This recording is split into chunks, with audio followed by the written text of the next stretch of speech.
আজকে আমি আপনাদের সাথে রোজ সিরাপ বানানোর পদ্ধতি শেয়ার করে নেব। বাড়িতে ফালুদা বানাতে গেলে এই রোজ সিরাপ আমাদের প্রয়োজন হয়। তাছাড়া লস্যি বা শরবতেও আমরা রোজ সিরাপ ব্যবহার করে থাকি। এই রোজ সিরাপ বাজার থেকে না কিনে যদি আমরা বাড়িতেই বানিয়ে নিতে পারি তাহলে আমাদের অনেক সস্তাও পড়বে আর হাইজিনিকও হবে।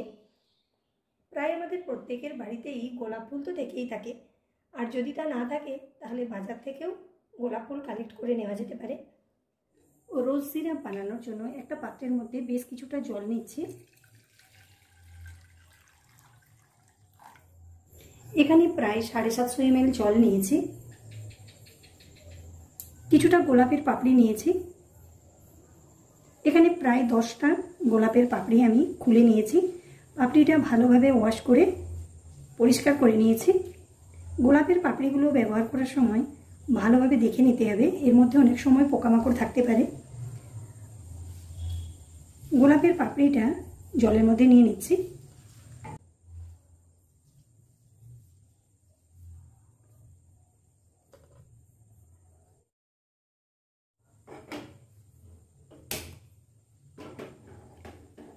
গ্যাসটা অন করে নিলাম।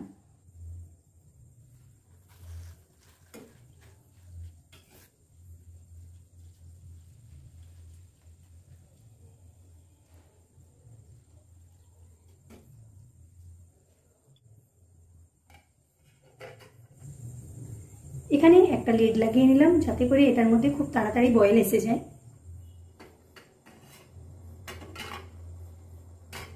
এখানে 2 থেকে 3 মিনিট লিড লাগিয়ে নিয়েছিলাম, তাতে করে এটাতে খুব তাড়াতাড়ি বয়েল এসে গেছে। এখানে কয়েক টুকরো বিটরুট নিয়ে নিচ্ছি।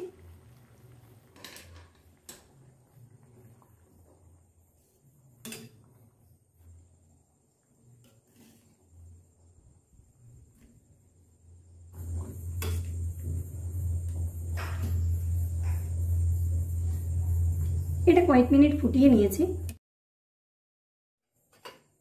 কিছুক্ষণ ঢাকা লাগিয়ে এটা রেখে দিচ্ছি। এটা কিছুক্ষণ ঢাকা দিয়ে রেখেছিলাম, এবার এটা ছেঁকে নেব।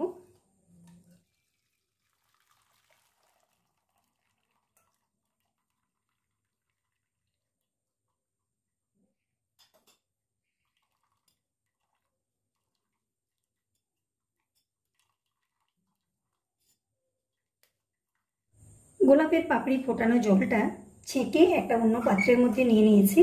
এবার এখানে চিনি অ্যাড করে নিতে হবে। আমি এখানে 750 ml জল নিয়েছিলাম। এবার প্রায় 500 গ্রাম চিনি এখানে মিক্স করে নিচ্ছি।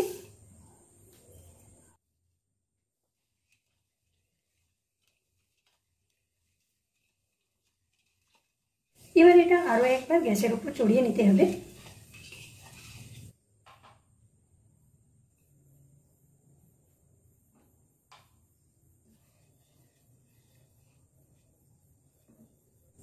চিনিটা পুরোপুরি গলে গেছে।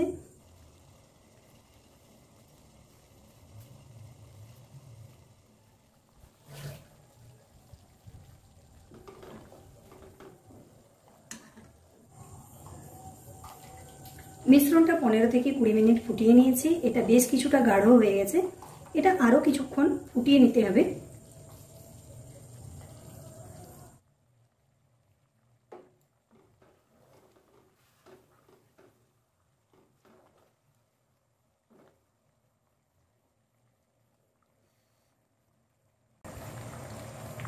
এটা রেডি হয়ে গেছে। মিশ্রণটার মধ্যে একটা চিটচিটে ভাব এসে গেছে। এখনো তার তৈরি হয়নি, কিন্তু একটা চিটচিটে ভাব এসে গেছে। এবার গ্যাসটা অফ করে দেব, কারণ এই মিশ্রণটা ঠান্ডা হয়ে যাওয়ার পর আরো কিছুটা গাঢ় হয়ে যাবে। তো আমাদের মিশ্রণটা এই অবস্থাতেই রাখতে হবে। এবার এই মিশ্রণটার সাথে কিছুটা রোজ এসেন্স মিশিয়ে নিচ্ছি। এখানে অল্প একটু কাগজি লেবুর রস নিচ্ছি। 1 ফালি কাগজি লেবু নিংড়ে নিয়েছি। এই রসটা এখানে মিক্স করে নিচ্ছি।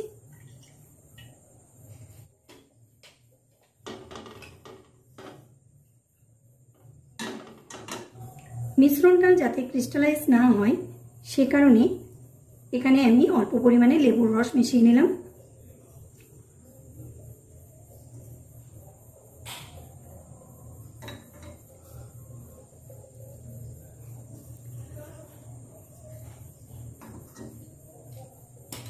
এবারে মিশ্রণটা পুরোপুরি ঠান্ডা করে নিয়ে বোতলের মধ্যে ভরে দীর্ঘদিন পর্যন্ত স্টোর করে নেওয়া যেতে পারে। মিশ্রণটা ঠান্ডা করে নিয়েছে, এবার এটা একটা বোতলের মধ্যে ভরে রেখে দেব। এই রোজ সিরাপটা ফালুদা, লস্যি অথবা যে কোনো শরবতে ব্যবহার করা যেতে পারে এবং এটা দীর্ঘদিন পর্যন্ত স্টোরও করা যাবে।